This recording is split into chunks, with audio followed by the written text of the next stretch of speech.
Halo guys, kembali lagi di channel Bat Gaptek. Kali ini untuk review LG G7 Plus ThinQ. Yang selanjutnya biar nggak kepanjangan, saya sebut LG G7 aja deh ya. Good newsnya, sekarang harganya udah turun. Wow, pas di launching, harga resmi HP ini tuh di 11,5 juta rupiah. Sekarang harganya jadi sangat menarik di 8,5 jutaan aja. Mantap. Link pembeliannya seperti biasa nanti saya kasih di kolom deskripsi. Oke? Dan menurut saya nih ya, HP ini tuh bakal cocok buat YouTubers atau content creator atau lagi ya at least kerjaan kamu tuh berhubungan sama multimedia. Ini dia alasannya.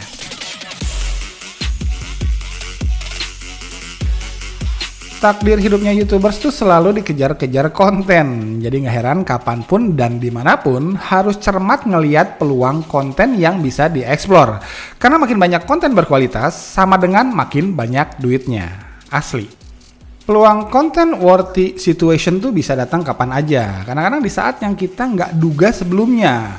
Nah, kalau kamera profesional, mic profesional, gimbal profesional, dan lain-lain nggak selalu kita bawa, LG G7 ThinQ ini bakal sangat bisa diandalkan sebagai device praktis yang mampu menciptakan konten yang berkualitas. Alasannya ada segini. Banyak ya. Ya iyalah, makanya saya bilang tadi yang terbaik. Tapi intinya sih semuanya bermuara pada 3 poin aja. 1, kamera, 2, audio, dan 3, software. Yuk kita ulas satu-satu.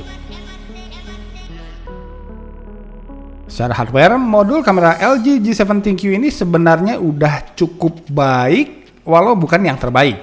Karena ketajaman dan hasil low light-nya belum sebaik kamera Galaxy Note 9 misalnya, tapi udah lebih oke dibandingkan kameranya Oppo Find X. Oke, di kondisi pencahayaan yang memadai, kamera wide angle-nya bisa menawarkan alternatif biar footage kita tuh nggak monoton.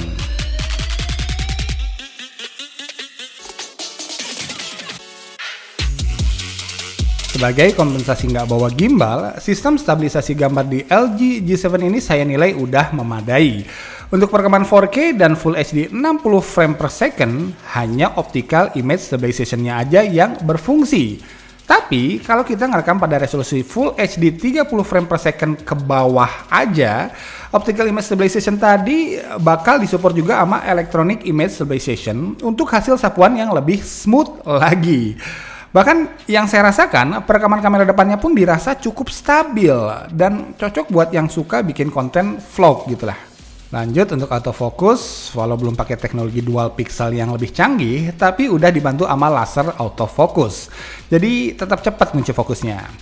So, 4 poin di sektor kamera ini, saya rasa performa semuanya udah bisa diandalkan untuk menghasilkan konten yang berkualitas on the go. Untuk urusan audio, seakan-akan udah jadi signature-nya HP-HP flagship-nya LG di beberapa tahun terakhir ini. Karena kualitasnya simply yang terbaik. Semua komponen yang berhubungan dengan audio dikulik dengan sangat telaten di sini. LG G7 ini mampu menghasilkan keluaran audio bersertifikat 32 bit Hi-Fi Quad DAC. Wow. Tapi sayangnya baru bakal signifikan kalau kita punya headphone dengan tingkat impedance yang tinggi. Dan saya nggak punya. Harus di headphone dengan tingkat impedance 50 ohms ke atas, baru teknologi ini bisa signifikan. Jadi coba deh cek lagi spesifikasi headphone kamu. Tapi kalau kamu kebetulan punya headphone-nya, kualitas audio pas dengerin musik, walau hanya pakai format MP3, terus main game sampai nonton YouTube, katanya bakal mind blowing banget lah. Kata siapa? Kata channel YouTube James Review Room yang link videonya saya bakal kasih di kolom deskripsi nanti. Oke? Kemudian speaker bodinya juga istimewa karena dikasih tabung resonansi yang bisa menggetarkan seluruh cangkang LG G7 ini. Jadi kalau HP-nya ditaruh di meja atau di permukaan lainnya, keluaran suaranya bakal beresonansi jadi keras banget.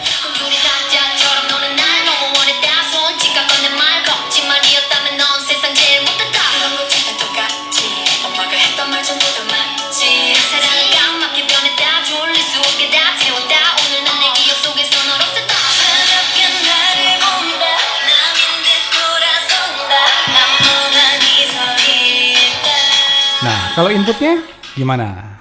Mic-nya ternyata juga paten, karena bisa ngerekam suara dengan kualitas HD di voice recordernya dan hi-fi video recorder ketika kita sedang merekam video. Perbandingan perekaman suara Samsung Galaxy Note 9 dengan LG G7 ThinQ. Perbandingan perekaman suara Samsung Galaxy Note 9 dengan LG G7 ThinQ. Selain itu, mic LG G7 ini sangat sensitif sehingga bisa ngenalin voice command kita bahkan dari jarak yang cukup jauh. Ini contohnya. Okay, LG. Okay, Google. Where's the nearest Pizza Hut? I found a few places within 5.2 kilometers. Okay, Google. How can I get there? The best way to get to Pizza Hut delivery, PHD Indonesia by car is via JL, Babakan Surabaya and JL, Terasan Jakarta, and will take about 9 minutes in light traffic. Okay, Google. Thanks for your help. I'm really chuffed you find me helpful. Poin penunjang terakhir dan yang menurut saya paling penting adalah software multimedianya. Lihat aja, software voice recorder yang biasanya fungsinya tuh tinggal pencet terus rekam, di sini nggak gitu men. Kontrolnya tuh pro banget kayak gini. Bahkan dia bisa ngerekam suara kita dengan background musik yang bisa kita pilih dari library. Software fotografinya juga lengkap dan pro banget di sini. Ada fitur-fitur kayak Google Lens, Portrait Mode yang bisa ngeblurin background, dan gak lupa AI kamera yang bisa ngenalin dan otomatis ngoptimalin beberapa objek dalam sebuah scene biar fotonya terlihat lebih menarik. Tapi yang menjadi pusat perhatian untuk seorang content creator adalah di layout mode manualnya. Pertama, di sini ada histogram, sebuah tool yang sangat powerful biar hasil foto kita nggak kehilangan detail di area highlight ataupun shadow-nya. Kedua, ada focus peaking buat bantu nentuin fokus secara manual. Yang ketiga, maksimal ISO yang sampai 3200 di sini. Padahal Galaxy Note 9 saya aja maksimal hanya 800 ISO-nya. Dan terakhir, hasil foto LG G7 kita bisa disimpan dalam format RAW. Oke? Dan untuk ukuran kamera HP, fitur-fitur tadi tuh udah kebilang pro banget lah. Mantap. Nah, kalau di HP lain mode manual foto dan video tuh biasanya disatuin. Di LG G7 ini dipisah karena memang fungsinya tuh bakal sedikit berbeda. Di mode manual video ini kita bisa atur input suara dari mic built-in-nya, ada pengaturan gain, terus slider LCF atau low cut filter yang bisa ngilangin suara AC misalnya atau suara mesin atau kipas komputer di background kalau dibutuhkan. Slider LMT atau limiter juga ada untuk menetapkan limit loudness biar suara yang terekam bisa lebih terkontrol. Ada juga HDR video recording untuk hasil rekaman dengan tingkat dynamic range yang tinggi. Dan yang bakal berguna juga adalah fitur Cine Video, karena dia bisa menambah nilai artistic footage kamu sesuai dengan selera dan kebutuhan. Keren ya?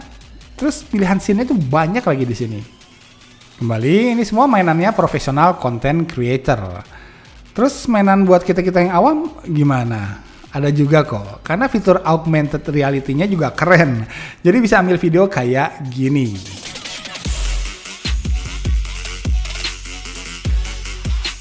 So, jelas ya perpaduan sektor kamera, audio, dan software si LG G7 ThinQ ini walau belum sempurna, tapi menurut saya adalah perpaduan yang bisa menempatkan HP ini tuh menjadi yang terbaik untuk menunjang kreativitas para content creator. Loh, tadi katanya belum sempurna. Di sebelah mananya ya?